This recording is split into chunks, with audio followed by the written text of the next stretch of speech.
the other individual on the calls are related to this recording of the meeting.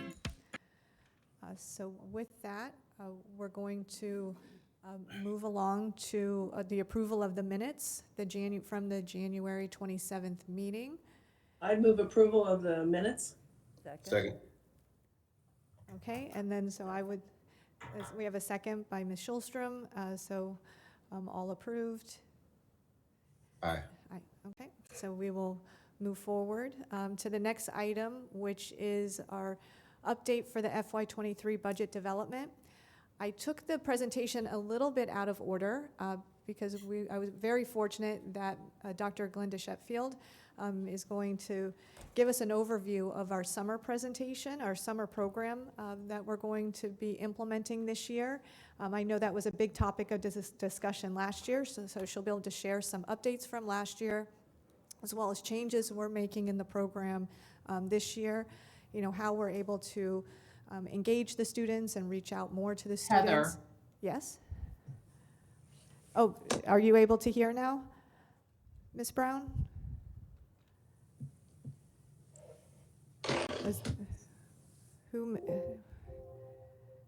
Ms. Brown, are you able to hear me?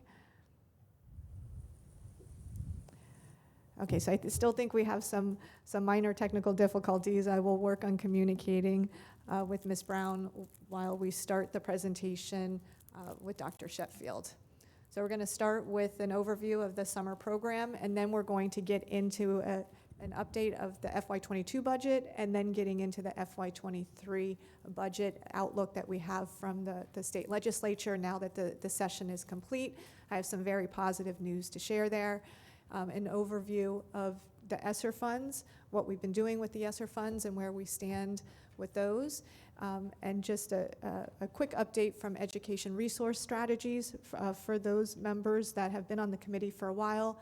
We did a lot of work with Education Resource Strategies about 5 years ago, and so we were fortunate they were doing work with another district, and they asked to have our information for comparison purposes, and so we were able to have a little mini review of our data, where we stand, and I thought it was positive information that I wanted to share back with the committee. So we're going to start with an overview of the summer program. Thank you. Thank you, Heather. Again, good afternoon, everyone. It's definitely great just to be here. I do want to apologize up front, and of course to Heather, that she had to move this portion up to take the presentation out of order. I am involved in the RFP process as we're looking at a new platform for our choice program. So after taking all questions and so forth, I will just have to ease out to go and join back into that particular process.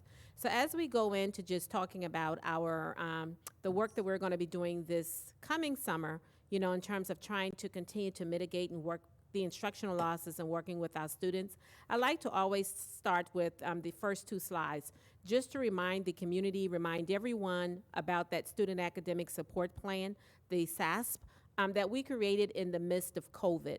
And the first part of that plan, which was SASP Phase 1, was around the work that we initially did at the beginning of the spring of last year, then throughout the year of last year, which was around tutorial dollars. Then that was Phase 1, and then also part of Phase 1 was the intense summer work that we did last summer, where we invited many of our students, over 30,000 plus students, to come and to work with us over the summer, again, in trying to just close some of those gaps that were pre-COVID, we tend to say, but just the instructional gaps that our students were experiencing altogether. So that was Phase 1. Now, I do want to say, with the 30,000 plus students that we had identified, students that were invited to participate last summer, we had roughly read, I think it was close to 14,000 of those students that participated. The numbers were not exactly there where we wanted it, but we also were working closely and working with our teachers. We also had to take in mind that last summer was also a shorter summer for us, so there were many barriers and so forth. But that did not stop us in terms of working with those students and those families that we did have to show up. So, and then we went into phase 2. And phase 2 of the SAS plan was around building the instructional pedagogy, the human capital side, and those were the positions that we included into all of our school centers based on their tiers for this academic year. Those particular positions are going to be, will be remained in the schools for this year, for the upcoming year, school year 23 and the following year. So now that was just to do an overview of that phase 1 and the phase 2. So as we go into now preparing for summer 22, this current summer, how different it's going to look from last summer, because it is going to look different than what it did last summer. And what we have done, because it was important for us to hear from our principals, to hear from our teachers, our site-based administrators, in regards to what we did last summer. Did it work? Did it have a significant impact in regards to what it is that we wanted to accomplish in terms of the instructional losses with our students? So we did a survey, and that survey that we provided, and that you're going to see in a minute, the programs that we're going to be offering. But most importantly, this program speaks to us because, of course, there is no summer programs without the instructional staff. So we submitted, we did a survey that we put out to our teachers. These graphs that you see here was one of the first questions, which was very important, was asking the teachers were they interested in working summer school for this upcoming summer. And out of that, you could see when we captured this data was right at 951 responses. We're at about 57% of those responses coming from our elementary teachers. And the color graphs are there and so forth. So the vast majority was around our elementary school instructional staff. And then it went over to say another question that was important to us is that if they were interested in working summer school, what level, again, did they prefer? And you could see there a large chunk with that was to elementary. Now, what we have right now in draft, and this is draft, this is where we are in terms of what we're going to be offering this summer. We're continuing to have conversations. We continue to review the data. But most importantly, we want to make certain that we're putting quality over quantity. And I say quality over quantity because having quality programs is more important to us, than having, saying we have quantity programs, meaning we're running about, say, 15, 20 different programs, but the quality, that substance is not there. Because if that quality of substance is missing, then it's definitely not going to assist us in accomplishing our desired outcome. So to start off right now with elementary, what we're seeing, and this is where we are, we know that we're going to be running our VPK program. Our VPK program will be available for our families that have not yet used their VPK vouchers. We have not determined a site in regards to where that program will take place. A site will be determined as those families are registering with our early learning department, and we could see where the vast majority of those families were coming from. Last summer, it was there in Delray Village Academy. This summer, again, the site is undetermined. What we're going to keep this summer, which when we surveyed our principals, our site administrators, and so forth, we heard the voice that rising third grade program, meaning our current second graders coming into third grade, that program was very successful. We are seeing the results of it this academic year through our district formative and summative assessments. So when we're looking at the data to see that it really make a difference in regards to the work that was done with these students, the team decided that, this is a program that we definitely want to continue. Right now, we have targeted over 3,000 students within that rising grade 3 that will be invited to participate in this particular program. The rising grade 3, which is our current second graders going to third grade, because we going to third grade, and then we will still have our summer reading academy for our current third grade students. That summer reading academy is very important because we know that is what we call the gatekeeper. If those students, if they do not do well on their state assessment, and scoring outside of a level 1, scoring higher than a level 1, those students are facing retention. So we're making certain that we continue with this particular program, and it's also a requirement of the state that we run for those students that scored less than a level 2 on their state assessment. That's another program that will be taking place. We will also be adding this year, this will be our first time, and it's that Jumpstart program for elementary.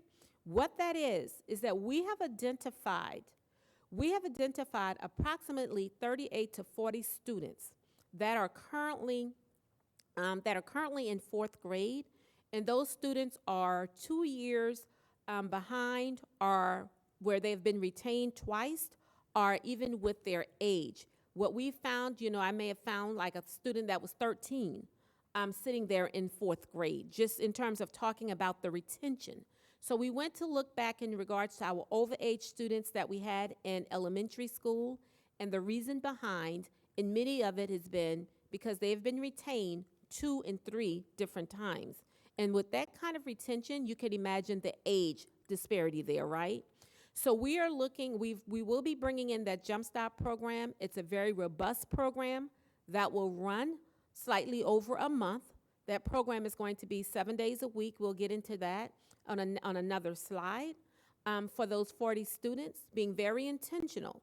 If those students with the 4th and 5th grade curriculum compacted during that time, and those students, in working with them, we will have those students in cohorts. When they move, if they're successful, they move to their middle school, they will be traveling in a cohort if there are more than one on a particular site.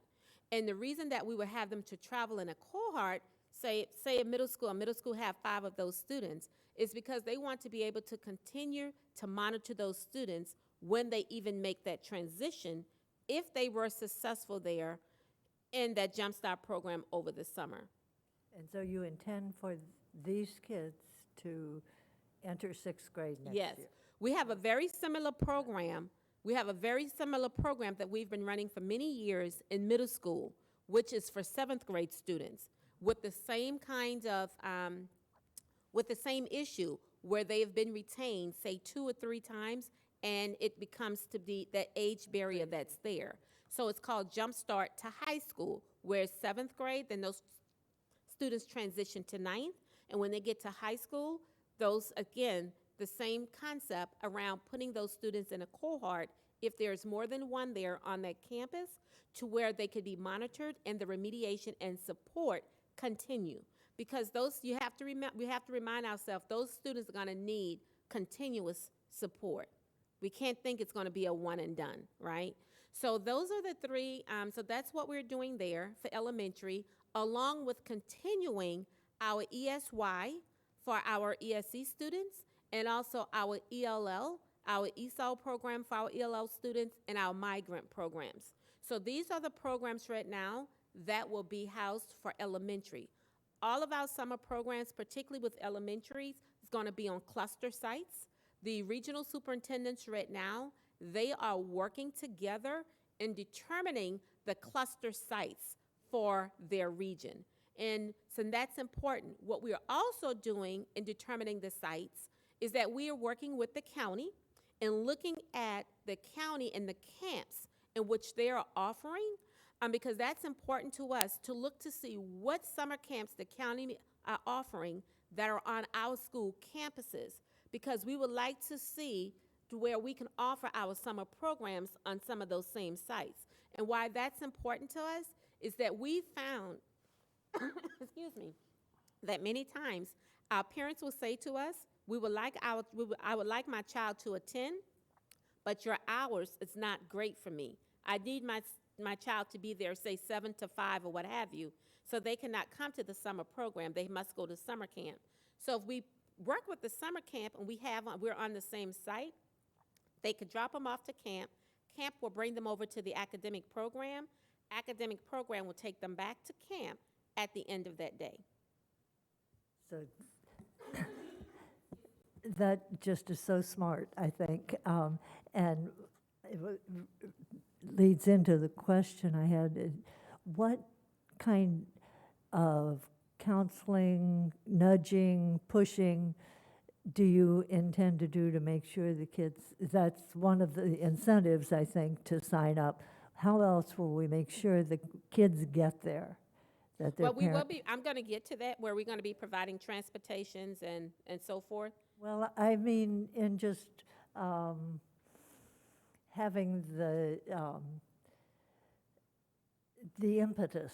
You mean that empathy, that having that empathy and that sense of efficacy Well, and support the SEL? just knowing that they're going to, the parents think it's important enough for them to go, and the kids indeed do get there. Well, I mean, that's where the school centers, you know, excuse me, I got to get some water. That's where, I'm talking real fast here. That's where the school centers, you know, utilizes the resources, you know, their counselors and the other resources that they have on their campuses, just to make that connection with the families, with the students, to explain this important piece. And not just that, and once they get there, and if they are not showing up, is to call and to explain why this is so important. So it's just, again, I think it's us, again, just having and making that connection with the family and utilizing all of the support services that we have. So what I'm going back to your beginning where you said you invited 35,000 and 14,000 showed up. A lot of times just a letter goes, or there's, you know, I think this would be good for your kids. It's just making sure that that connection with the school level counseling happens so that the parents and child are on board to be in this. Absolutely, duly noted. Thank you. And that was our elementary, the elementary programs which we'll be offering. And then this particular slide here is just an overview in regards to how we are targeting our students. And again, our Rising Grade 3 program that really came in very high when we did our survey is that we're going to be, again, it's our current students that are sitting in second grade. And what we're doing is that we're looking at identifying those students, of course, with their iReady data, because we must use the data to assist us in regards to identification. Now, we're looking at those students that come in on the low 20% end, but there are always flexibility, and we did do this last year, to where principals of those students, if a select group of students had not been identified, and the principal and that leader, you know, the school-based leader thinks that they have some students that will benefit from attending, by all means, they recommend the student, and the student attends, okay? And again, I just put in here in terms of what our goals are in bringing our students in, and it's going to be around the reading and math, but we also don't want it to be around just the sit and get. We want to include the project-based learning, doing the STEM, the STEAM, and going back to what you said, Faith, around the SEL component, why that piece is just so important. And just, again, giving our students that sense of efficacy and helping them believing in themselves as well. So I did talk early around that, you know, we're looking at having 17 cluster sites. And our, you know, ESC students, our ELO students, I did talk about those students on the previous slide. And again, these students will also have an opportunity to participate in this particular program, but most importantly, our ESC and our ELL students will be placed appropriately based on their plan.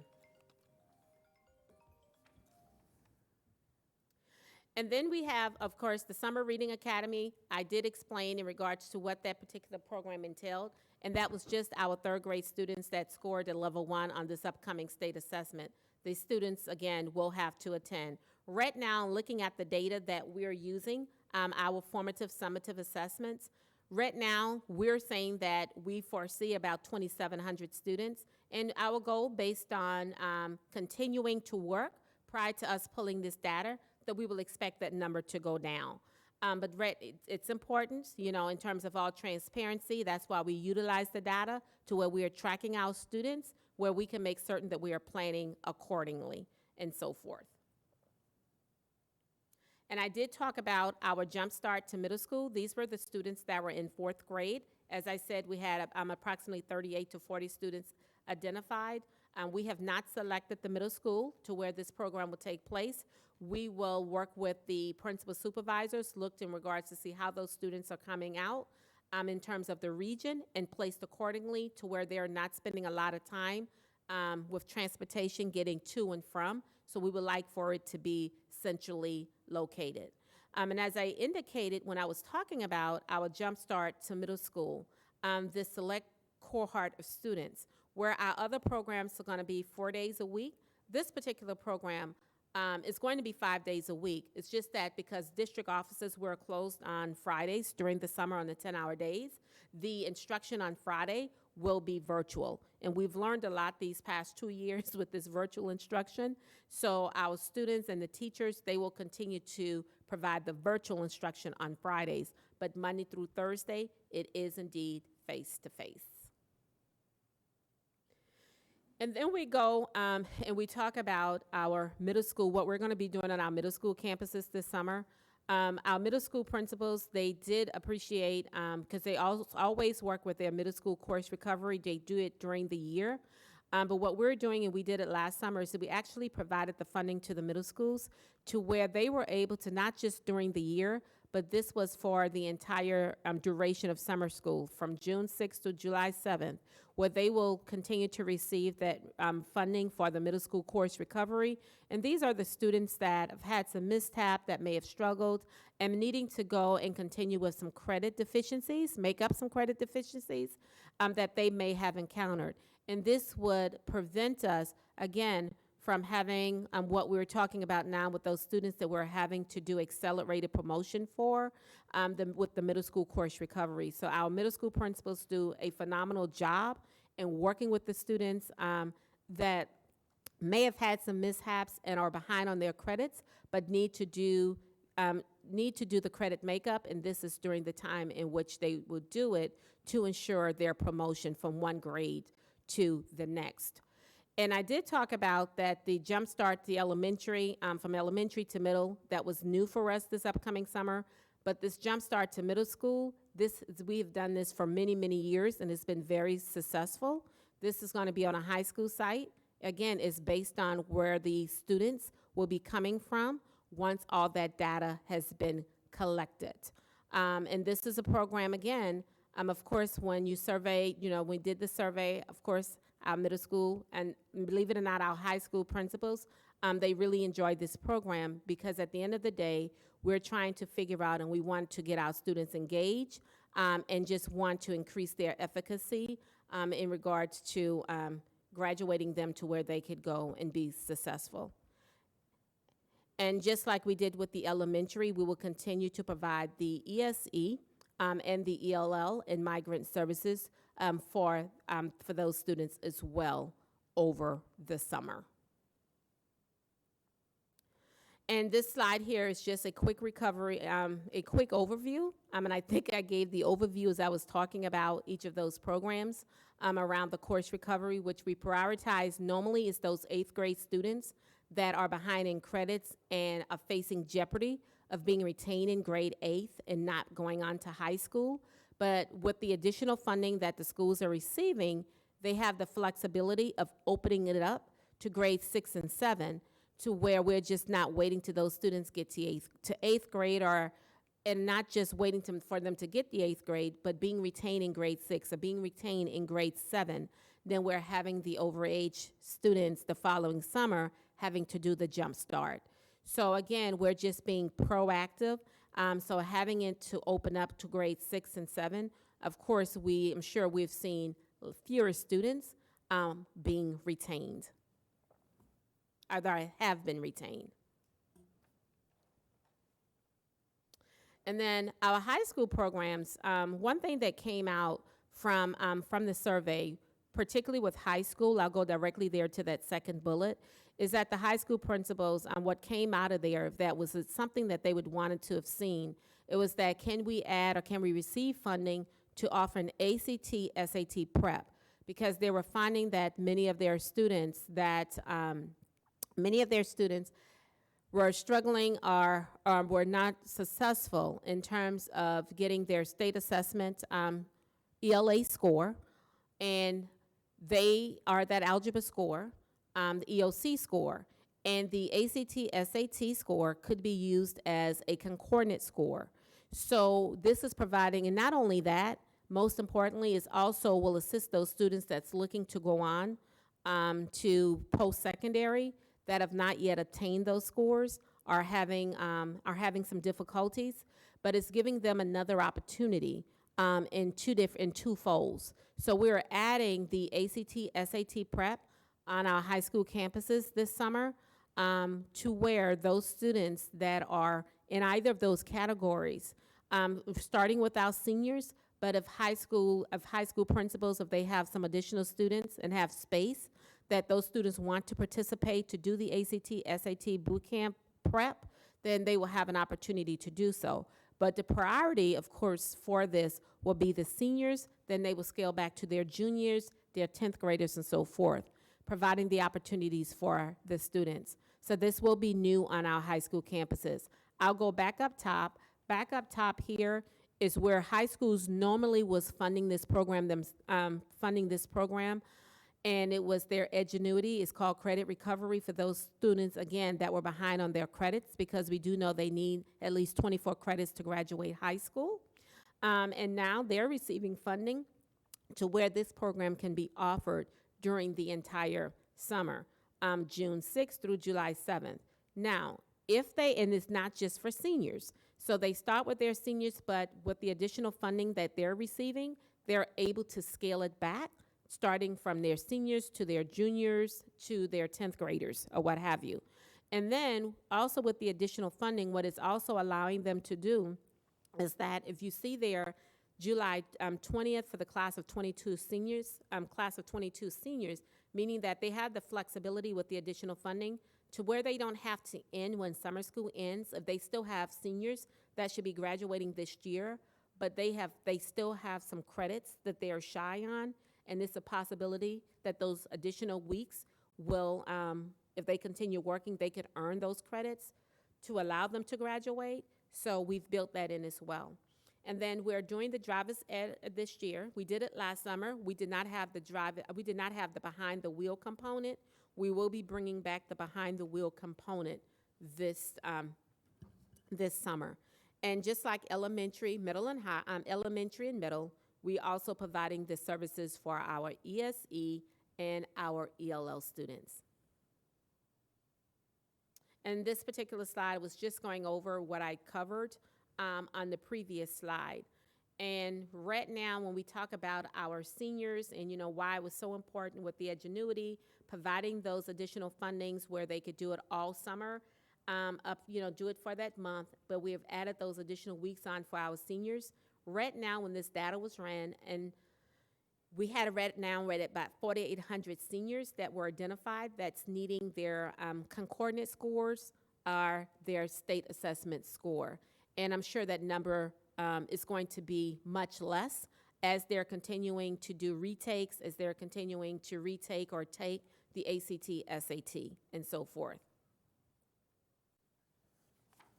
And this is just you hear me talk through all of this around elementary, middle, and high school, that our ELL and our migrant students, our ESE students, they are all inclusive of all the programs in which we're going to be providing this summer.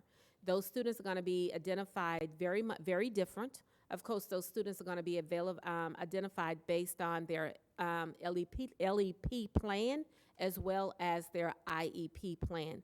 But I keep stressing that because many times individuals will think that we're leaving our subgroup of students out, and that is not the case. It's just that we're allowing, and it is the law, that their LEP plan and their IEP plan drive the services that they receive during the extended year, which is summer school. And then this here is just talking about the driver's ed, the half credit that our students will receive. And this year, again, we are adding the behind the wheel. We are actually bringing that back. For all of our summer programs, our students will receive transportation services. We will be providing bus transportation. We will be providing meal services and so forth for all of our students. This is the initial stages in regards to the services that we're going to be providing this summer. We're continuously taking the feedback, but this is definitely where we're starting. As we hear from our principals and so forth, because, one thing that we do get at times is that, there are some things that I would like to have at my schools because the school is so different. So when we work with our principals, and if there are some flexibilities or some things that they would like to see that may not be inclusive into the district-wide summer programming, a summer offering, then we work with those schools individually. Because we have some schools, some of our middle schools, I'll just use it as an example, decide that they bring in groups of students, and I use algebra boot camp because algebra is one of a gatekeeper that will keep them from graduating high school. So sometimes we have, over the summer, there are some middle schools want to do an algebra boot camp. Some schools will say, I'm doing something totally different. So it's also important for us to leave some flexibility there to where principals can take some ownership in regards to what is best needed for their campuses. And I know this was a very high level. Are there any questions from the committee members? No, just good wishes. Thank you. I have one. Yep. Okay, actually, we have a from Mr. Smith. Yeah, good afternoon. Dr. Sheffield, is there a plan to address this after summer? Yes, the continuation of addressing the continuing to address the instructional loss after summer continues with phase 2 of our SASB plan, and those are the instructional positions that have been placed into the schools for this current year based on how our schools were tiered. What we found last year when we released those positions, it was a little later as we were continuously getting in those funding, and we wanted to make certain that we were building and setting ourselves up to build the instructional pedagogy of our adult learners, of our teachers, so that when all these ESSER dollars are gone, that we have really built up and provided the PD for our teachers to when various support structures are taken back, the foundation remains standing. So that's how we're going to continue to elevate and work with our teachers and our students at the beginning of the year. It's just continuing with those positions that were placed in for this current school year. And that was the intended purpose of those positions, was to lean in very hard in closing these instructional gaps.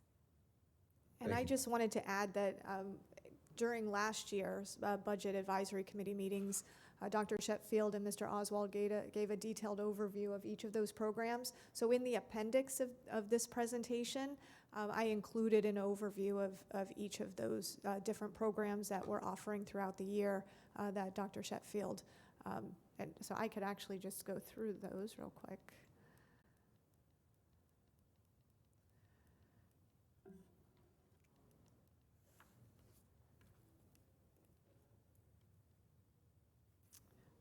We have, at the elementary schools, the SAI program, credit recovery program, acceleration academies, arts. We provided additional arts allocation to the schools, reading recovery, secondary language arts, math, PLC facilitator. I don't know if there's anything that you wanted to add, but within the back of the presentation, you can refer to that in the appendix. And then there's also the link to the SASB plan, the Student Academic Support Plan, which details out each of those programs in much more detail than even what we discussed at the Budget Advisory Committee. Thank you, Heather, for bringing that up, and to follow up back to Mr. Smith's question. So in looking at the positions, that will be how we continue to provide the support, because the SAI teachers that the additional allocation of the SAI teachers, those SAI teachers, the second one was specifically for K2. Because, we have spent so much time with grades 3, 5, and it came a point where we just stopped and said, you know what? We're going to continue to bleed, continue to work in triage if we do not take time and reset and look at what's happening in K2. The foundation, teaching foundational skills starts when our students enter as day one. So we really spent a lot of time with that. So that's how that work is continuing. Another example of that is going to be around when you see around the math resource teachers and the math intensive math teacher. There is a difference. Intensive math teacher is actually classroom teacher that are working with groups of teaching students that have really and truly been identified and digging deep in regards to the strengths and weaknesses. And then those students are going back, getting a second dose of that math during their traditional math block. Now, and I said that because the resource is totally different. A resource teacher is a teacher that that's pushing in, working with the classroom teacher, monitoring, modeling effective strategies for that teacher, and at the same time could be modeling in terms of small group instruction and even how to work with students effectively. So at the same time, those students where you have an opportunity to where you have two awesome adults there in the classroom where you're getting granular and meeting students where they are. That's just an example in regards to how intentional we've been in regards to these positions. But I can go on. And I think, Heather, you did talk about the reading recovery. Reading recovery, I think, went into, I can't recall how many elementary schools received the reading recovery. But as we brought in our principals for data reviews, talking to them in regards to the progress and their data, everyone is talking about the reading recovery and the impact that it is having with their grade 1 students, and so forth. So this is how we will continue to work during the academic year, Mr. Smith, and Thank just you. being intentional around the instructional pedagogy. Very good. Thank you. Okay, so now as I'm going back, there's just one other area you might want to highlight. I didn't move this forward, and I should have as well, but one of, I think, the bright spots of having additional funds from the federal government is trying initiatives that we just wouldn't have had the funding for in prior years. And so one thing an initiative that we implemented this year, and it went live in January, is the 24/7 tutoring. So if you wanted to just talk about that real quick, and then I know you have to leave. And No, that's then I'll okay. let you I'm go. excited. I get excited about this work, especially when you see it's making a difference for our students and most importantly, our families. And I'm just so blessed that we were able to do this. I'm happy, I should say. I'm just happy and excited that we were able to bless our families, our students with this unique opportunity. And as Heather indicated, it's that 24/7 online tutoring.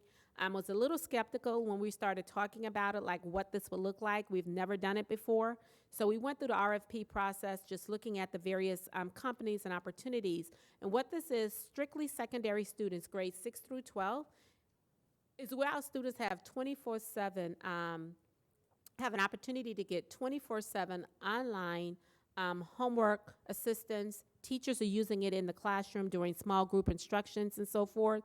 And they have over 200 subject areas in which our students could receive support in. And it even go as far as receiving support in writing, like essays, reviews, and so forth. Now, the unique part of this is that the classroom teachers actually have access to this, right?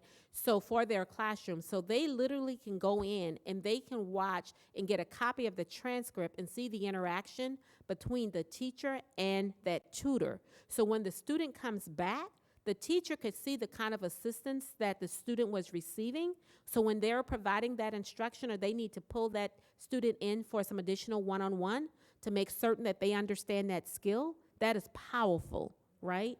So it's just amazing. It's an amazing opportunity. What you're seeing right here, actually updated this for this particular presentation. We started this in January, second semester.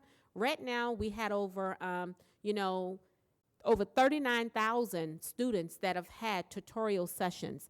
That's just in all the other languages, all the content areas. But let's look at essays. That's not including the 5,300 plus students that have submitted essays to be reviewed and received authentic feedback.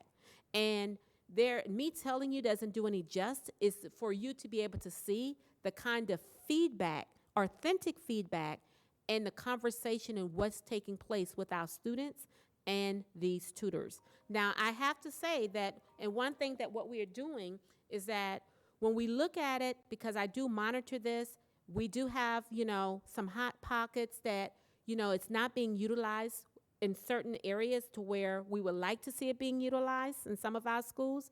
So one thing that I'm doing next week, I'm actually going to a school and I'm actually going to demonstrate for the teacher and the student to where they could see how powerful this is and how it can be used during that instructional day, during whole group, from whole group to small group. And once that teacher, once that student see it, for them to walk away and say, wow, I have some additional support there. If my mom and dad is not there to help me with this geometry problem, I don't have to wait on them to get there to me. I can go directly to 24/7 online tutoring to get some assistance.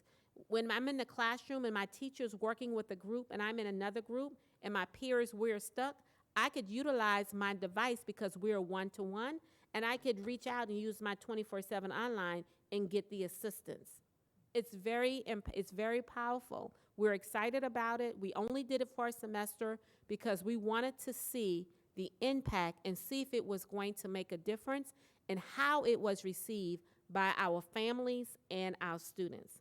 And because of what you're seeing there, I'm now working with the team to start contract negotiation because the contract ends May 30th, as we would like to continue this through the summer, because even our students that are dual enrolled, they will have an opportunity to continue using it, and then on through next year. When we did this process, I do want to thank Oscar because I see Oscar is on. Oscar was one of the principals that was on, that assisted, along with Jesus Amas, the principal there at John I. Leonard. But again, I'm just excited that we were able to do this for our students and the families. It's just been amazing. And we've done quite a few webinars and so forth, for our families, and the engagement, that community engagement piece is so important. And just making certain that they understand and they know that it's available to them. Just last week, I was on with our juvenile justice system with some of the judges there, and I'm going to be doing a training along with a paper representative for the judges one day next week. And sent over some correspondence because they want to be able to give it to the parents when they come into their courtroom to say, this is an opportunity for your child. So we're using every avenue that we have to let our parents and the community know that this is available for our district-operated students only. How many languages are you using for this online tutoring? Is it just in English, the tutoring? No, it's not just in English. They have all the languages, and what we're working with them now, and they have picked up, is that the only one they did not have the 24/7. 24/7, it had a limited amount of time, was the Haitian Creole, which they have picked up. They have hired additional Haitian Creole tutors, and they are now actually even recruiting our teachers that want to work part-time with the Haitian Creole, that have that our Haitian Creole speaking teachers, because they knew for us to continue, that was a priority for us. But all the languages are there. Thank you.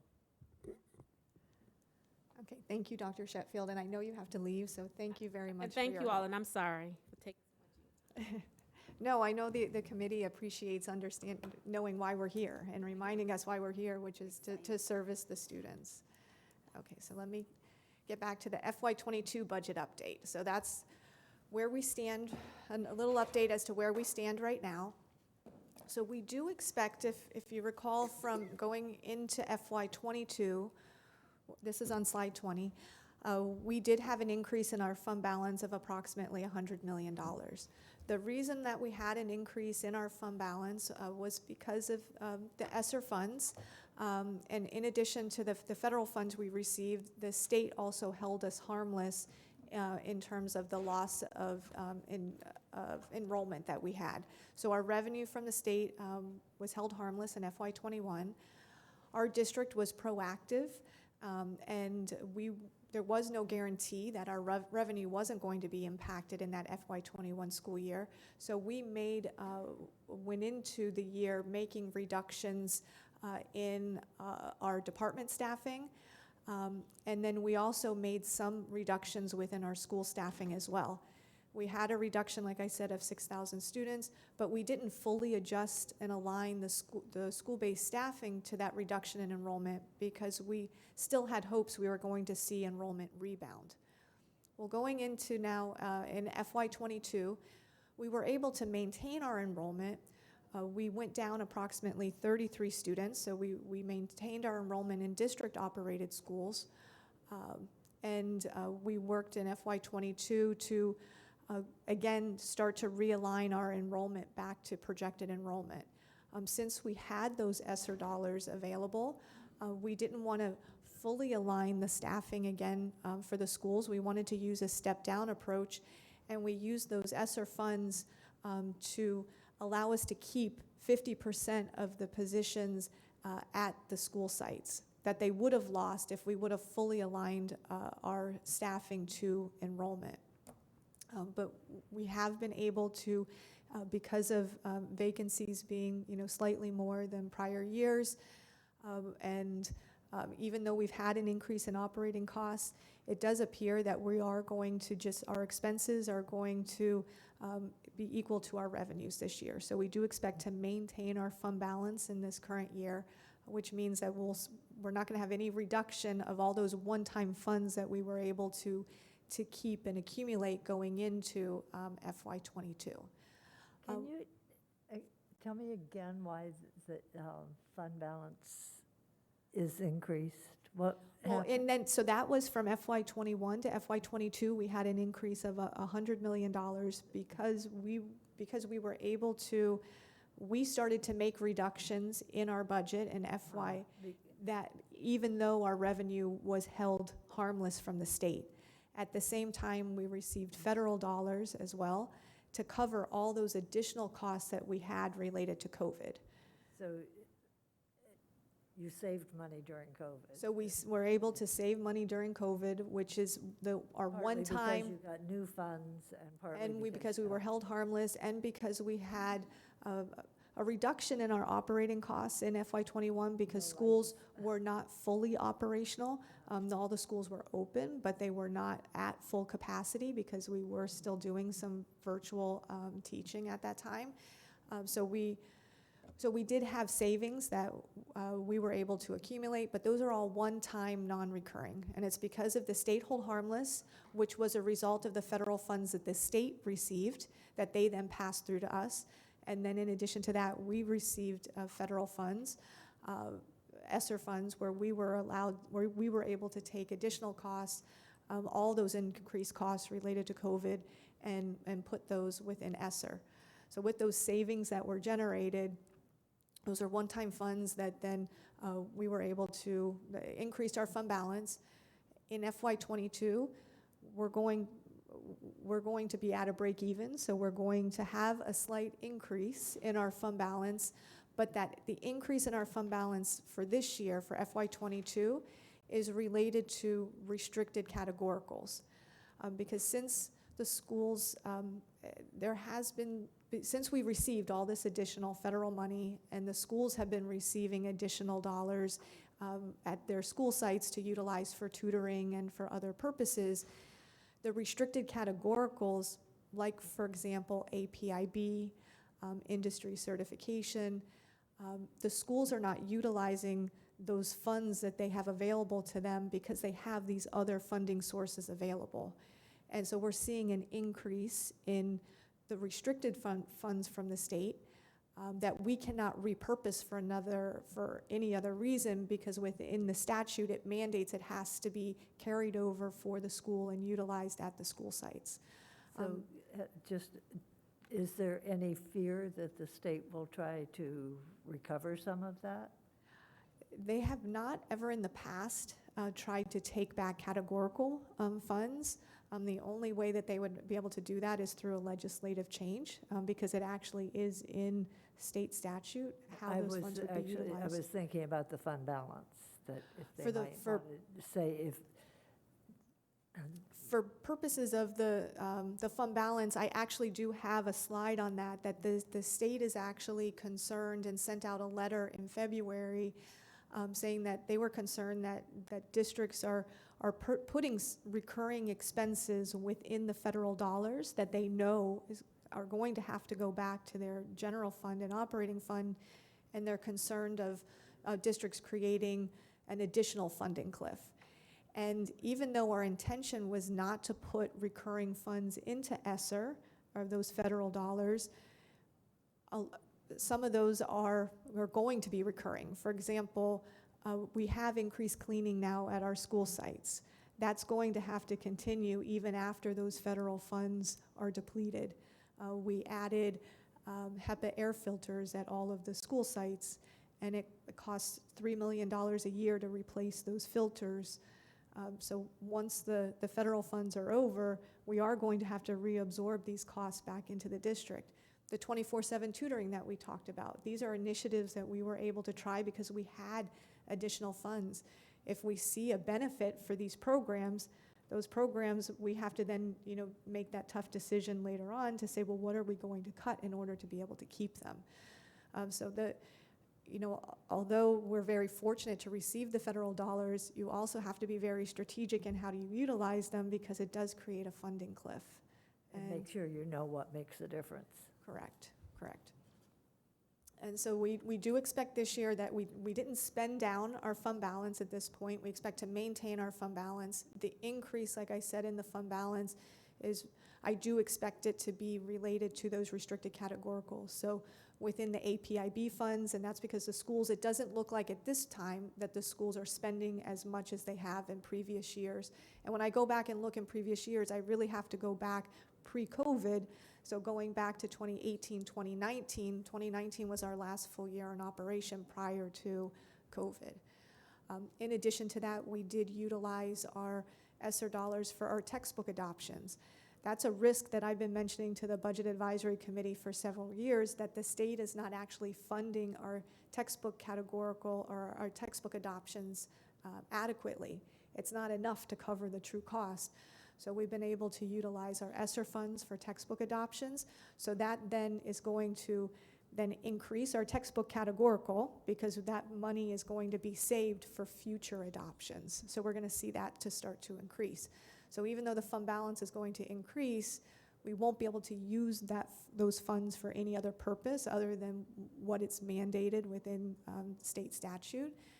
And then we just have to be careful that the other funds that we use, we would only use it for one-time non-recurring purposes, because that's, once you use one-time funds, it's gone. So the only recurring part of that increase is the teacher compensation categorical, which is an increase of $2.3 million, and we need to work with the CTA union in order to negotiate the distribution of that allocation that we received from the state in '22. And I mentioned the Esser funds and how we have additional costs related to Esser that I know are going to continue beyond the allocation of June 30 of 2024. You know that vacancies have been a challenge, not only for our district, but just throughout the United States. So we recently increased our teacher tutoring rate from $25 an hour to $37 an hour. Which is the average hourly rate of a teacher, in hopes that we can attract more teachers to want to tutor. Mr. Smith, you have a question? Yeah, and I'm sorry, you caught me chomping. Sorry. I see the increases in the teachers and substitutes. I got kids that catch the bus, and there's been a problem with buses. Are we increasing the bus driver rate at some point? At this point, they were not part of the group because we previously increased all bus drivers. I'd have to go back to see the exact date, but we made sure that all bus drivers were raised to $15 an hour. Okay. So that was part of an initiative, I want to say 3 years ago. Okay. So they weren't part of this pool, but we did have incentives within the transportation department to try to attract new bus drivers. And I know that the HR department and also the chief operating officer are working on some sort of, initiatives in ways to try to recruit more bus drivers and be more competitive with the county. Okay, because I know you know that it's a problem. It definitely is. It definitely is. Okay, thank you. Okay, and then operating costs are it's more expensive for everybody. So we're seeing our electricity increase, our diesel fuel increase, everything that we purchase, the costs are increasing. This is the letter I was actually speaking about on the last slide from the Florida Department of Education. It was released on February 22nd, telling districts really, please try to avoid putting recurring costs into Esser. You know that we expanded our summer school. So we used to spend $5 million a year. We expanded it to $10 million a year. So if we want to continue the summer programs at the same rate that we are now, that's an additional cost to the general fund. We're just spending more money on supplies, on custodial supplies, on soap, on paper towels, those basic things. I expect a new detergent for special machines to clean the classrooms and the school sites. I expect that there's a certain level of that's always going to, it's going to be the new normal going forward. So those are costs that we are not necessarily going to be to cut, going forward. The 24/7 tutoring initiative, that you saw how excited Dr. Sheffield was and the usage that we're seeing at the school sites. We were able to expand our co-located services. In the past, we had talked about with the Budget Advisory Committee, we have a behavioral health professional at each of our schools. In addition to that, we have co-located service providers where we work with community organizations to have a mental health professional at our school site in addition to the district employee. Not every school had a co-located service provider, so we were able to use Esser Funds in order to ensure that every school had at least a part-time co-located service provider in addition to their behavioral health. So we hope that looking at the mental health of the students and that the longer that they're back in school and just in normal operation, those additional services won't be needed, but that's something that would have to be assessed on a go-forward basis. I talked about the replacement filters for the HEPA filters. The units cost us $6 million, and then it costs us $3 million annually to replace those filters. Our health claims have gone up significantly because of COVID. I just had a meeting with our actuary last week, and my anticipation was that we saw an increase in our health claims related to COVID, that we'd start to see a decline. The actuary, who is very conservative, doesn't believe we're going to see a decline. He does believe that we're going to continue to see an increase in our health claims, although in this current year he doesn't think it's going to be as much as the previous year, but that's something we're going to have to definitely monitor. We had over $16 million in health claims related to COVID. We've also expanded health screening. We used the Esser dollars to purchase testing units to have at each of the school sites, not just for COVID, but also for flu. And so that it could cost up to $2 million a year for the tests for those units. Not for the unit, we've already paid for the units, but the tests for those units, so depending on the usage. But we do work with the healthcare district, and they highly recommended that we purchase these units to assist them in operating the school nurse station. And then we also expanded the student re-engagement team to continue to engage students, not just to bring them back into school, but on an ongoing basis. If we're seeing that they're not attending school, reaching out to them to make sure to bring them back, to keep them engaged throughout the year. So those costs alone just add up to $25 million.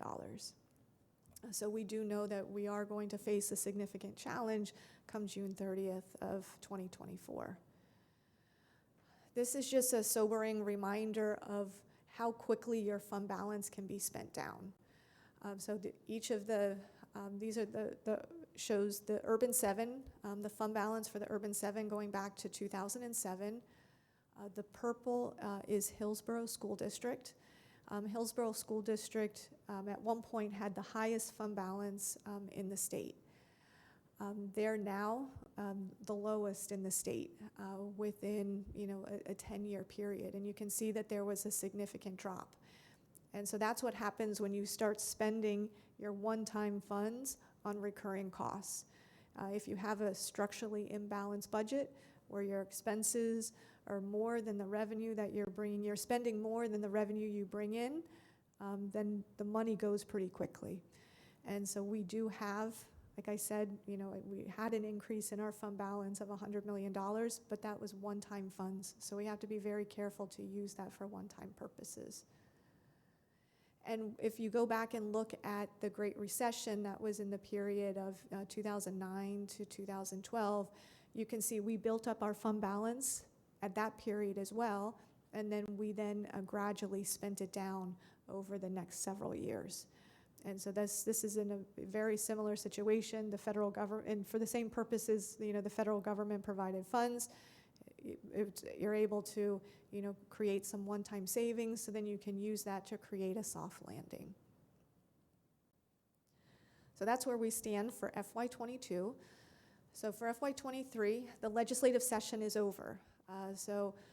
Senate Bill 2524 was the education bill that was passed at the very last minute of the session. So there was a lot of information that was added into this education conforming bill, and we didn't see it. A lot of people didn't see it until March 9th, the day that it was filed. It's 181 pages long. It has a significant amount of information and policy changes within the bill. The financial pieces of it are related to providing some more flexibility on the reading categorical. The Budget Advisory Committee was very involved when we talked about the low 300 schools and the low 300 schools, how we had to provide an extended day of reading to those schools. So what this language in this bill is, we no longer have to provide the extended day, but it's an option of how we can spend the money. It used to be mandated that you had to do the extended day. Now the extended day is just one of many options of what we can do for the schools. They're also saying that we can use the funds for targeted interventions before, after, and during school. So they did provide a lot of flexibility, so we're reading through that now to assess what different options we have. They've also clarified some funding for different groups, virtual students, DJJ, and changes to some compensation rules as well, which could potentially impact looking at supplements. We have House Bill 225 and 758, both deal with charter schools. And so the one for 225 just provides some additional regulations and requirements as to what the district needs to do when we're going to renew a charter school, terminate a charter school. It's more on notice, making sure we provide timely notice. With 758, this bill creates a charter school review commission. And this is something that we've talked to the Budget Advisory Committee to in the past, where now the Florida Department of Education, this new Charter School Review Commission, will be able to approve applications for charter schools to open within our district. Will be to any district within the state. So you're not the deciding the school district is not the deciding body Correct. anymore. Right, so we would not be. I guess in reading the language, I'm not sure if they would still have the option to submit to us, and then this would just be another avenue. They could submit to us, or they could submit to this Charter School Review Commission. We'd have the ability to provide input within a certain amount of days once the application was sent to us, because the application would have to be sent to the districts at the same time. And then we would also be allowed to appeal any decision of the Charter School Review Commission. I would say it would probably be highly unlikely that they would reverse any of the decisions that they made. So that was... And how is the commission appointed? Determined? When going back to look at it, I believe they're appointed by the governor, but I'm not positive. I would have to get back to you on the language within that. And they're supposed to have charter school experience. So it does outline, how they would be appointed to that Charter School Review Commission. And then the term of the commission, all of that is in there, but I don't have it with me. And there's, so once they've approved the charter school, and if the district identifies some difficulties 2 or 3 years down the road, is there any It would be option? the same process we go through now. It's very difficult to shut down a charter school. So it's all state-run? Yes, yeah, so And you there's, have no, so does the school district now have no responsibility for? no, we would have responsibility. The same responsibility we have for charter schools now would continue. We would just have no say a very limited say as to what charter schools could open in our district, but we would still be responsible for all the oversight. Then House Bill 921 is on campaign financing. And so it adds some additional language into there to limit the amount of communication governments can have with the public regarding referendums. So we're working through with the attorneys now to make sure, because we are going through with a referendum, which we need to renew our 1 mil referendum in November. So we're making sure to work through with the attorneys to make sure that we follow the changes in the law. So they are really limiting, how we're able to communicate with the public, which will make it more difficult, to get our message out as to how important, those funds are for us to receive and what they pay for within our district. They pay for over 750 fine art teachers, art, music, PE, choice and career academy teachers, recruitment and retention supplements for our teachers, mental health services, as well as safety and security at the school site. So the funding is very important, and we have an oversight committee for the referendum funds, the Independent Referendum Oversight Committee, which oversees to ensure that we're spending those funds in accordance with the referendum language. So that's an overview of the legislation related to financial type issues. So there is more out there that will be presented, and I provided a very high level overview. Now I'm going to get into the budget, the FY23 education budget. It ended up being, I have to say, it was very positive. So we're first going to look at it from a statewide perspective. The base student allocation is an increase of $214. That increase in the base student allocation also mandates that we increase our minimum pay to $15 per hour for all employees by October 1st of 2022. So it's not a separate categorical, but it's embedded within the increase in the base student allocation. So how does that affect us? Do we have a lot of? The impact for us in the general fund is $12 million. And when you add in the school food service fund, because we have a lot of our school food service workers that are below the $15 per hour, it's a total impact district-wide of about $17 million. And then I'll be able to break that out on another slide to show the per student amount. And then there was a lot that you heard in the news about putting parents first adjustment. And the putting parents first adjustment was proposed that there would be $200 million taken away from the 12 districts that mandated wearing masks.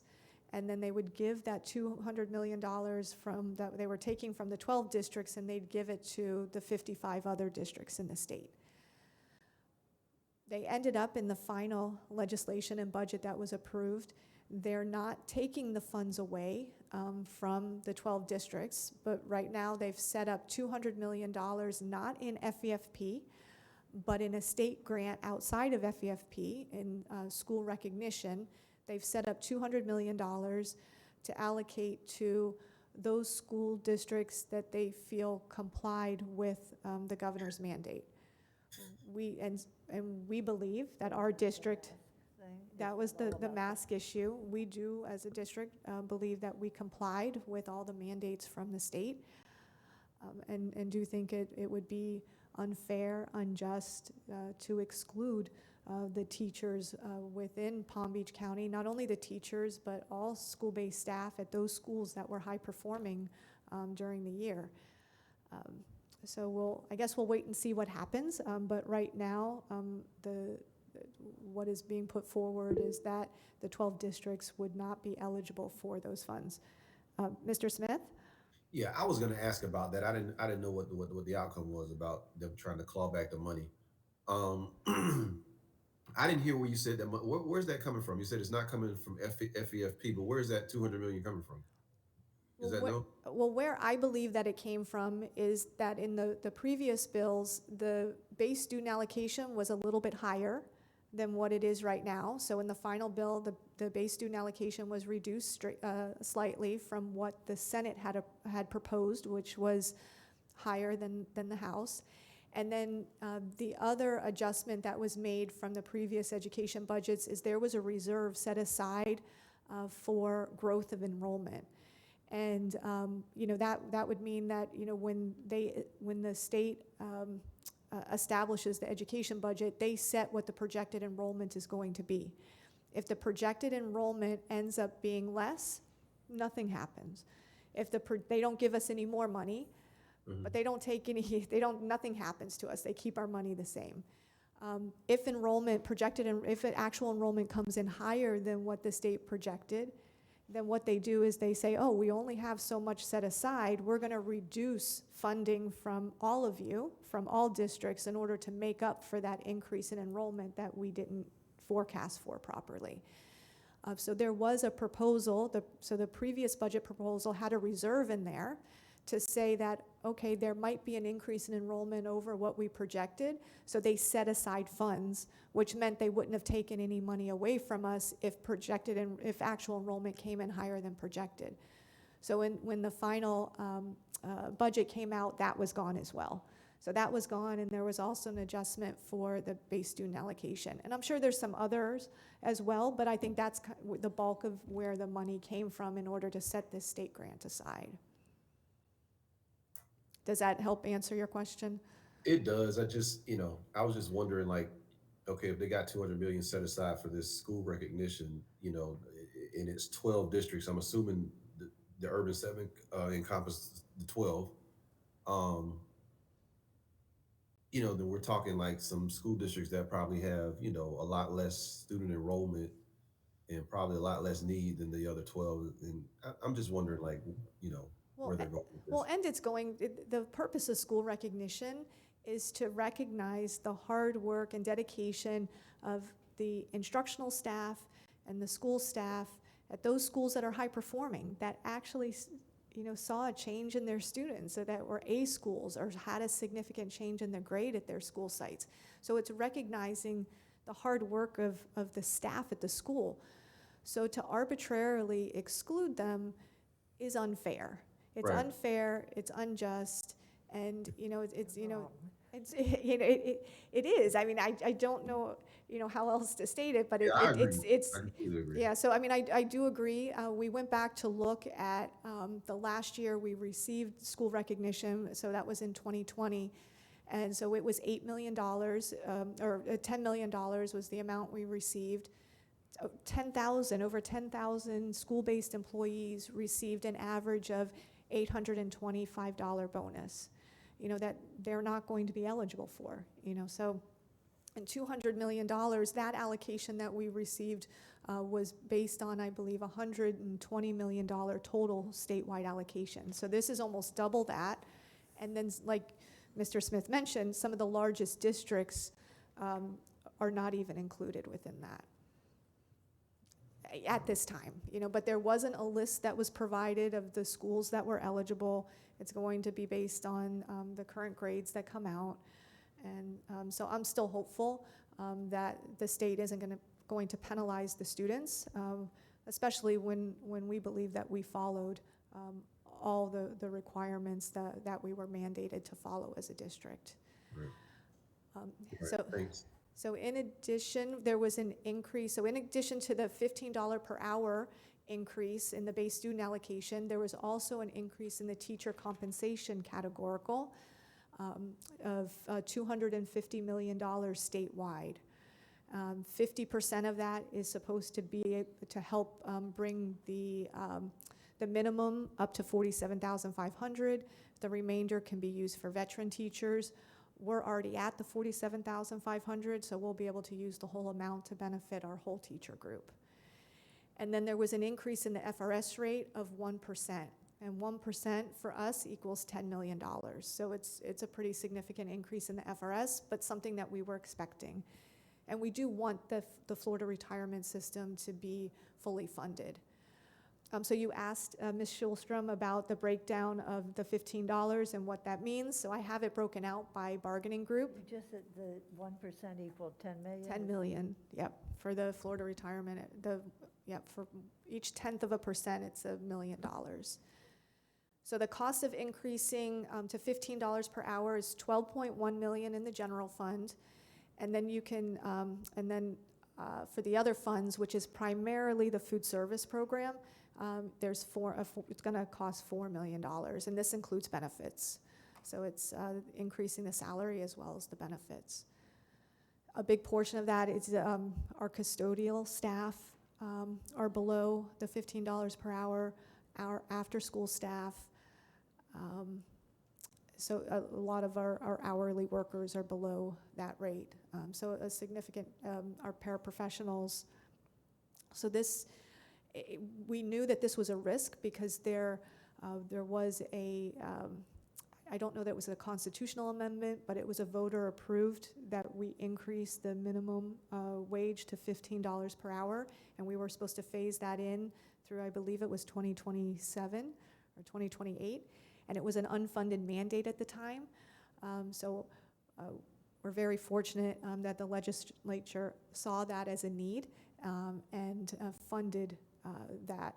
And it's needed. I mean, we need staffing. You know, like Mr. Smith said, we have issues with bus drivers. We have issues hiring custodial staff, keeping staff, trying to be competitive with private industry.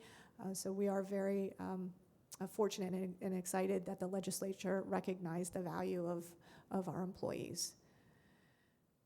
So now we have our Fefp budget, and you've seen this format before. So this is specific for Palm Beach County. So I talked about the statewide, so now we're going to look specifically in Palm Beach County. When we start at row 1, we have our one unweighted FTE is an increase of 3,796 students. So that seems like we're going to have an increase of 3,700 students, but when I get to the next slide, you'll be able to see the increase within our students is not only district-operated schools, it includes charter schools as well as vouchers. So that increase that we see in enrollment, only about 350 of that is in district-operated schools. The rest of that is in charter schools, and then we expect more of that to be in vouchers. So the increase in the base student allocation is $214. Oh, and one other item that I wanted to mention, and this is somewhat confusing, but we're actually funded on our weighted FTE. And our weighted FTE is based on different cost factors. Different students based on the program that they're in, whether they're ESE or special education, or whether they're ESOL students, or also depending on their grade level, they're given a certain weight. And so the factor that we would apply to say what we think the conversion is going to be of our looking at regular just the head count of the student to say, well, what are they going to mean from a weighted perspective, because that's what we're actually paid on, has actually gone down. And the reason why that rate has gone down is because we've had that increase in the vouchers. And those voucher students don't have as significant weight as what the non-voucher students have had in the past. So it's almost like watered it down somewhat. And so that ended up being a pretty significant increase or adjustment that we had in our revenue for this year, because DOE, not only the Florida Department of Education, but also within my department, we were forecasting that we would be at that same ratio. And so we were applying whatever was that basic forecasted enrollment, we would apply that same ratio. Well, it ended up being a lot less because there was a big increase in the voucher students in the current year. When And you say voucher, that's private schools. That's private, right? yeah, it's So this is private schools, Students who are not in the public system. correct. And so then that you wouldn't think of reducing the factor from 1.134 to 1.124 would be significant, but for us, it was nearly $8 million, as to when you're forecasting what the actual equivalent funding is going to be. So I just wanted to highlight that. I know it's confusing, but it had a significant impact to us, and that's also going to continue. It shows that even looking at the actual approved budget in FY23, that ratio actually even the state is projecting it to go down a little bit further as well, which means they expect there to be more private school vouchers than growth in district-operated schools or even charter schools. So you can see that the increase in the base student allocation was $214. But if we apply our district cost differential, which is the rate that we are able to apply because we have a higher cost of living in Palm Beach County, our increase is actually $230. So you can see the increase in the base student allocation of $66 million, the increase in the teacher compensation of $16 million, increase in some of the other categoricals like reading and safe schools. We have an increase in that as well, in addition to transportation.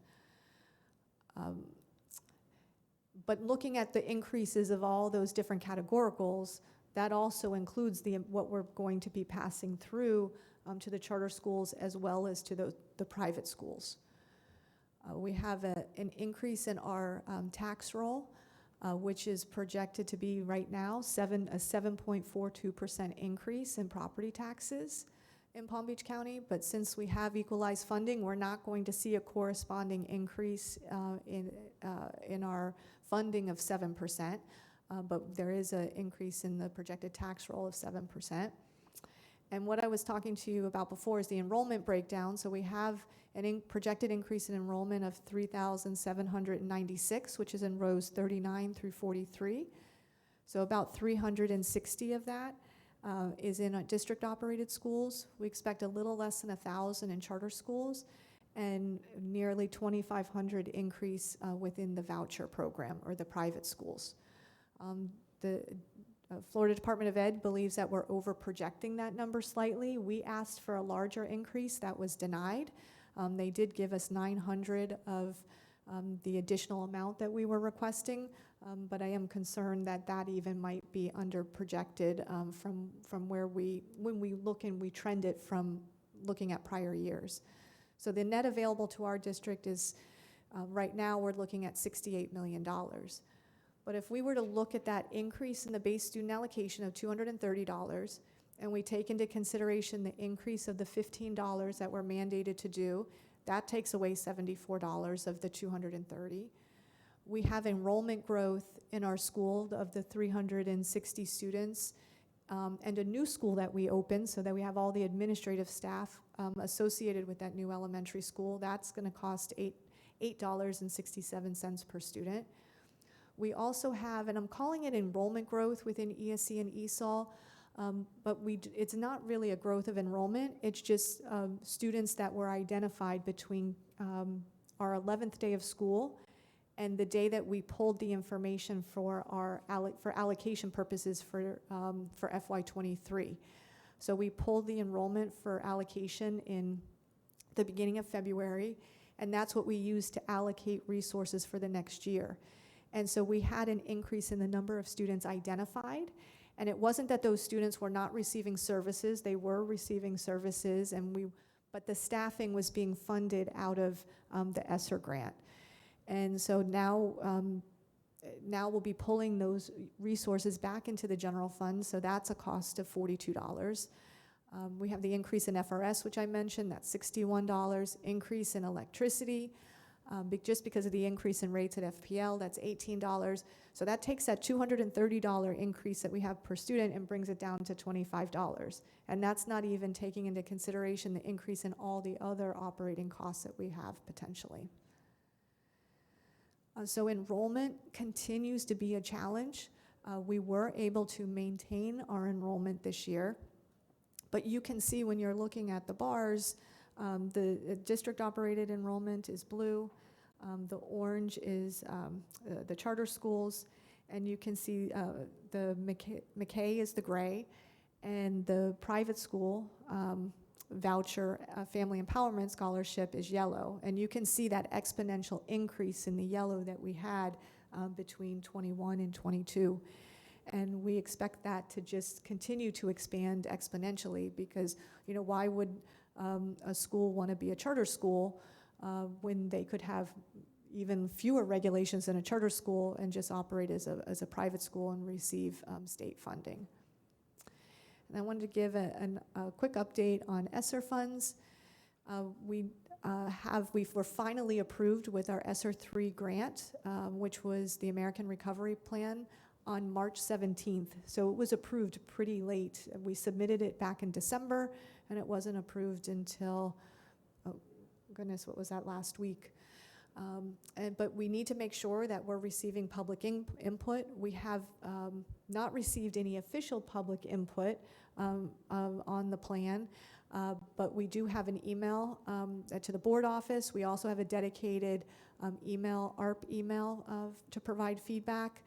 So although we haven't received any official feedback or comments, we have received requests through our public request process for copies of the grant applications. And the ARP grant application will be posted on our district website, hopefully by the end of this week, and will also be available on the Florida Department of Education website. Ms. Schulstrom? Is there a plan for what would trigger another, I don't know what the response would be, but at what point, if the virus should come back and escalate, is there something that needs to be done? And I'm assuming that you would decide then what needed to be done, but what kind of monitoring do you do, I guess? I know that Mr. Oswald, who's not, wasn't able to attend today, he's attending had a conflict with another meeting, but I know he's in constant contact with the health department, with the Department of Health, the healthcare district, monitoring those trends. And so, like you said, it would be recommendations would come at that point, right. And so, but it is something where they're meeting on a consistent basis to keep track, and that's why the healthcare district really promoted having, you know, those advanced devices at our school site so that they can help to track truly what is potentially COVID versus what is a flu, and they'll be able to use it for a much more expanded purpose, because now at this point it's, you know, COVID is almost becoming, you know, hopefully it continues as it is, where the where it's not as significant as it was when it first started out, that each new strain is a little less, and although, I mean, you still don't know what's going to happen when you get it, it is something they're continuing to monitor.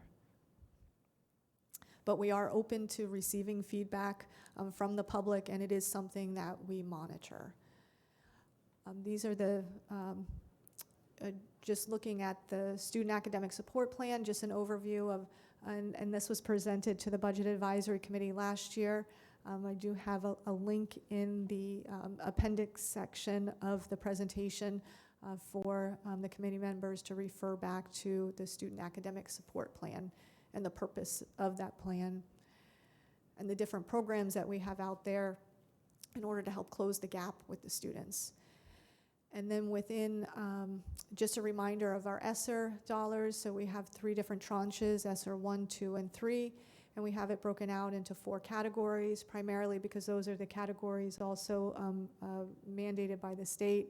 You know, initially, at least to get an idea of how districts are utilizing the funds, but looking at the safe operation of schools.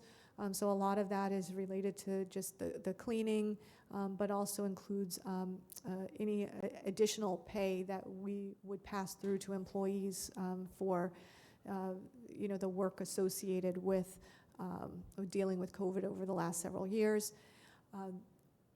The other significant block of it is unfinished learning, really focusing on closing the gap of the students. That's where you'll see the 24/7 tutoring, also the 369 positions, and actually I believe it's 368, I need to correct that, positions that were allocated out to the school sites. It has been difficult to fill all those positions because we also want to make sure they have teachers in the schools as well. So we are monitoring the positions that are still vacant, and allowing the schools to trade off if they're able to keep the intention of how the funds were meant to be used. So if they can come up with other ideas that would meet the needs of their students better, we're allowing them to potentially trade off those positions. So they do have to submit it. It has to be reviewed and assessed, because we did submit the plan to the Florida Department of Education, and we have to make sure that we're at least following the intention of how we said those dollars would be utilized. We're also using a significant amount of the funds for textbook adoptions, expanding our summer program, professional development. We have another tranche of it for social emotional needs. That's really the re-engagement of the students that I was talking about, and not only the initial bringing them back into the school, but the continued and ongoing engagement of those students throughout the year. Technology was an initiative. There was a certain amount that we had to spend on technology. So once we spend what we're required to spend, the other parts of that are going back into that unfinished learning. And then pass the amount we have to pass through to charter schools, as well as the associated indirect cost.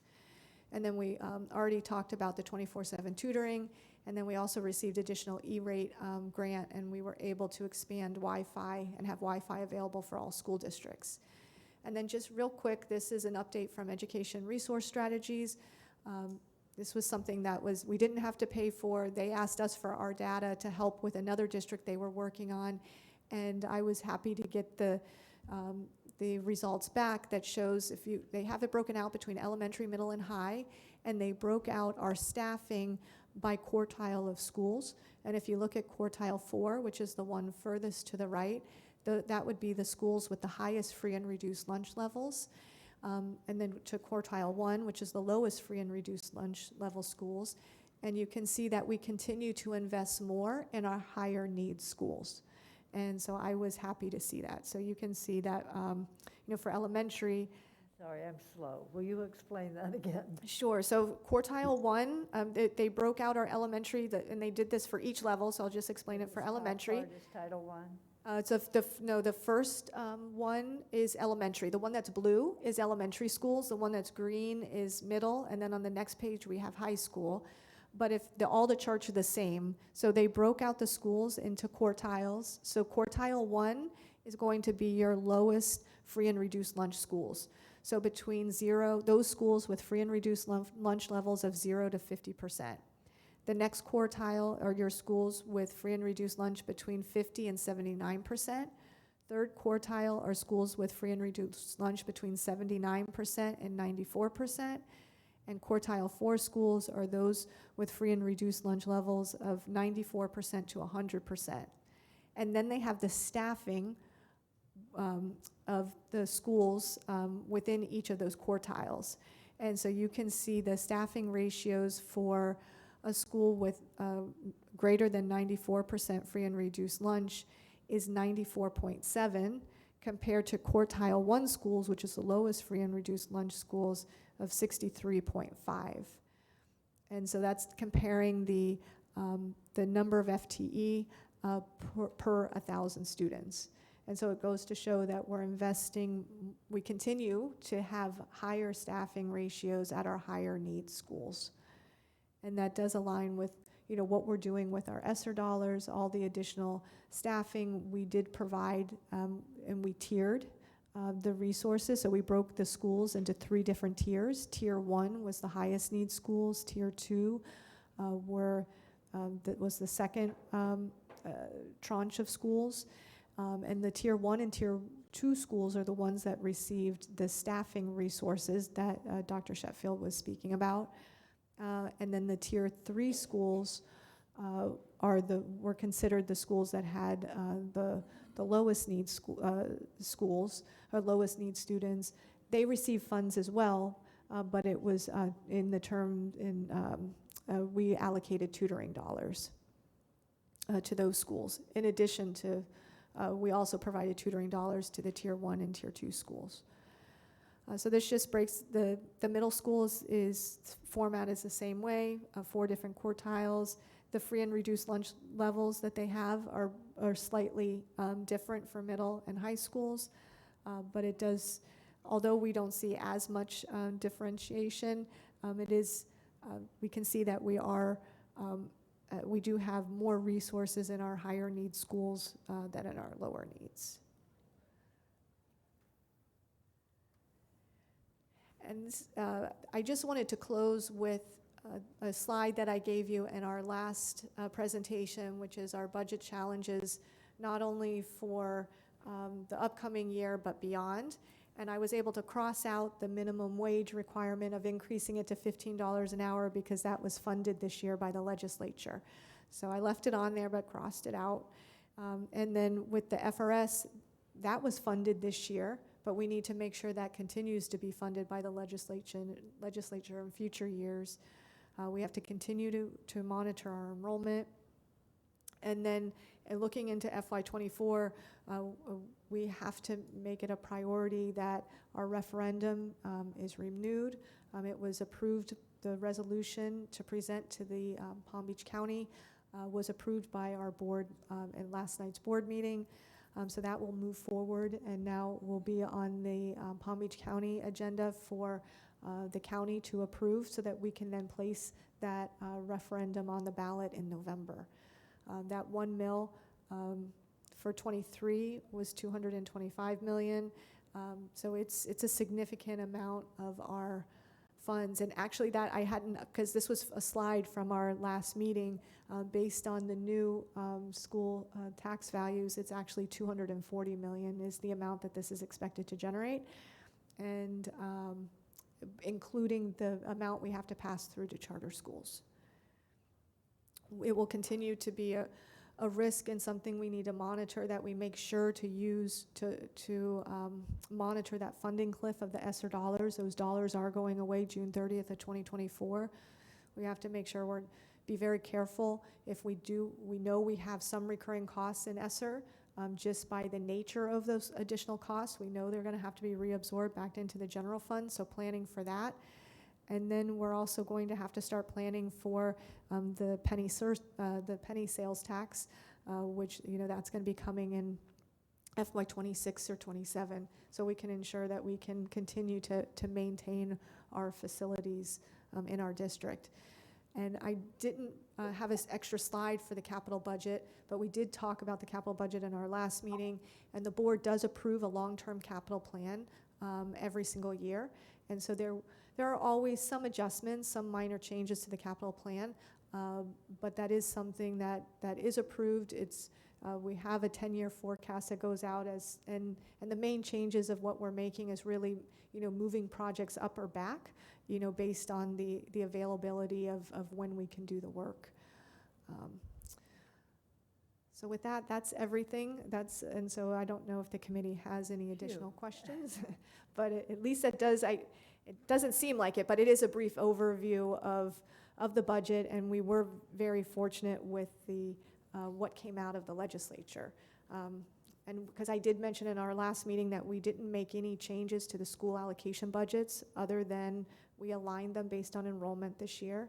And then with the department budgets, we're also not making any changes within the department budgets. So we're keeping everything this year flat because the departments made significant reductions going into the FY21 year. Right, so are there any questions from the committee? You just mentioned the capital long-term budget, and when Leanne presents that, she's always taking it out. And it seems to me this educational resource strategies is getting to the end of its term.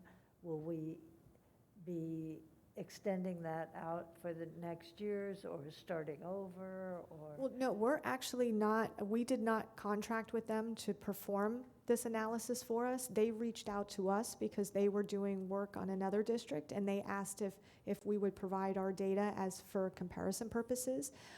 We still work with them from a perspective that they offer different trainings and professional development with other districts across the country. So it's always good to work with other districts because we can learn so much from each other, because even being in a different state, we're all facing the same issues, regardless of even the size of the district. It's just the scale of our district just might be a lot larger, but our issues are the same. So I would like to, at some point, have ERS come back in and do a more detailed review like they did 5 years ago, because we have made some changes. And so we have to figure out when the best time to schedule it or to propose to bring that forward, just because of with COVID and making sure that the data that they're using is going to be useful. It's hard for me to forecast. So the question was not so much, and I'm really glad to hear that we continue to work with them and take advantage of the network that they have to benefit from, but there was a 5-year strategic plan. And so it seems that we're toward the end of that, and are we going to expand that? Yeah, and sorry, I completely understood the question. But at our last, at the board meeting on Wednesday, we are now doing work with Martha Greenway, who helped us with our strategic plan from 5 years ago. And she's now working with us again. She's taking the work that was previously done last year. So within the last 6 months, we started working on a strategic plan. So she's starting with the work that had already been done, because we already had a significant amount of community input, and moving that forward so that we will have a strategic plan for next fiscal year. That keeps going for another 5 years, because our plan actually ended, because this is 22, so actually ended in 21. So we kind of expanded it for 1 additional year, and we're working to get a plan for next year. And I can provide a link to the committee of the workshop from yesterday, which goes over which provides a great overview of the different goals and initiatives of what the strategic plan is going to look like for the upcoming year. The board provided great feedback and input as to what else should be added. But they're utilizing, the recommendation from Ms. Greenway was utilize the mission statement that the board already established to inspire, educate, and affirm our students, that those are our 3 main initiatives within our mission statement, and to bring that forward and pull it into our strategic plan, because that is the ultimate mission of the board. So it was a great presentation, so I can provide the link to that. Thank you. All right, any other questions? Well, you just said it, Heather. I heard you say you incorporated the mission into the budget, so no questions from me. Yeah, so hopefully we can see an increase in enrollment, and that way we can actually see some growth and changes in programs, because it's no fun. Ms. Schulstrom has been on the committee for years when you have to give up something to keep something else. And so I just don't want to, I hope we don't have to get to that point and we start to see a growth of enrollment. But thank you, everybody, for attending. And, even those that are virtual, I appreciate you taking the time, because I know it was difficult to get everybody together. So thank you very much. Okay. Thank you, Heather. All right, so the meeting is adjourned. Have a good day. All right, thanks. You Thank too. you, Heather. All right, thank you.